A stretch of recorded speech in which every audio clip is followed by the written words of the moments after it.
Hello student, हम लोग अध्याय 6 पढ़ रहे थे, पृथ्वी और ग्लोब।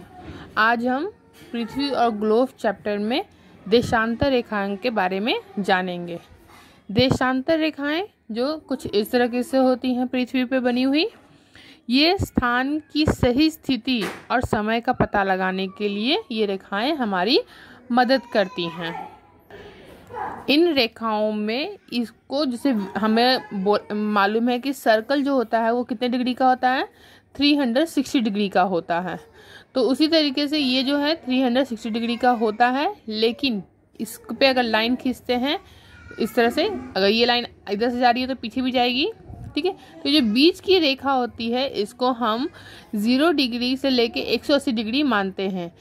180 और 0 डिग्री जो होता है ये पूरा सर्कल कवर करता है। यहाँ से 0 डिग्री जा रहा है, उधर से फिर एक 180 डिग्री का लाइन आएगा, तो पूरा 180 डिग्री का सर्कल हम इसको मानते हैं, ठीक है।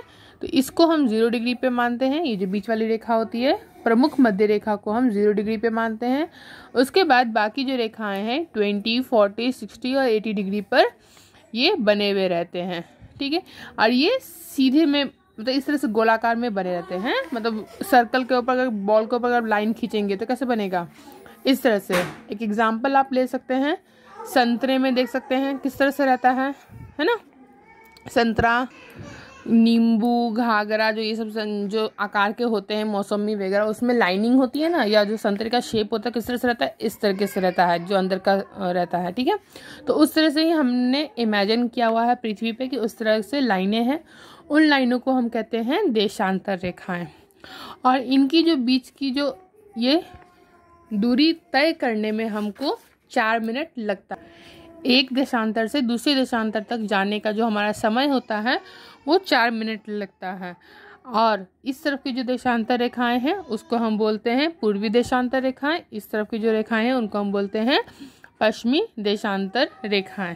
और एक बात और, जब इस ओर जाते हैं यानी कि पूरब की ओर जाते हैं तो 1 घंटा घटता है, मतलब जो तिथि वो 1 दिन घटती है और इधर 1 दिन बढ़ता है। और इस लाइन को जो प्रमुख जो 0 डिग्री पे बना हुआ 180 डिग्री पर, उस लाइन को हम लोग अंतर्राष्ट्रीय तिथि कहते हैं। यानी जो अंतर्राष्ट्रीय तिथि जो 0 डिग्री पे जो देश है वहाँ पे जो समय है और जो डेट है, जो दिन है, उसको अंतर्राष्ट्रीय माना जाता है। और इस तरफ जो आता है वो 1 दिन पहले और ये 1 दिन बाद का माना जाता है, ठीक है। आपके बुक में एक एग्जाम्पल दिया हुआ, बहुत अच्छा एग्जाम्पल दिया हुआ है कि एक महेश है जो अमृतसर से लाहौर जाते हैं। जब उसने अमृतसर से प्लेन पकड़ा, मान लीजिए भारत यहाँ पे है, ठीक है, अमृतसर से उसने प्लेन पकड़ा और वो लाहौर जाता है, तो इस तरफ जाता है, तो इधर 12 बजे ट्रेन पकड़ता है। जब यहाँ लाहौर पहुँचता है तो वहाँ भी 12 ही बज रहे होते हैं। कैसे? तो क्योंकि यहाँ से यहाँ तक का आने का जो समय है, तो इस समय जो 12 बजा था यहाँ पे 12 कुछ देर बाद बजा है, यानी समय में अंतर आया है।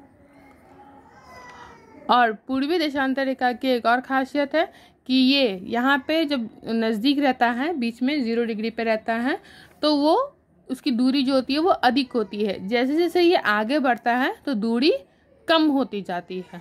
यहाँ पे आके क्या हो गया, ये क्लोज हो रहा है, यहाँ पे फैल रहा है। तो यहाँ पे जो दूरी होती है वो, मतलब जो बीच की जो रेखा होती है वहाँ पे दूरी ज़्यादा होती है। धीरे धीरे उत्तरी ध्रुव और दक्षिण ध्रुव की तरफ जाते जाते उसकी दूरी जो होती है वो कम होती जाती है, ठीक है।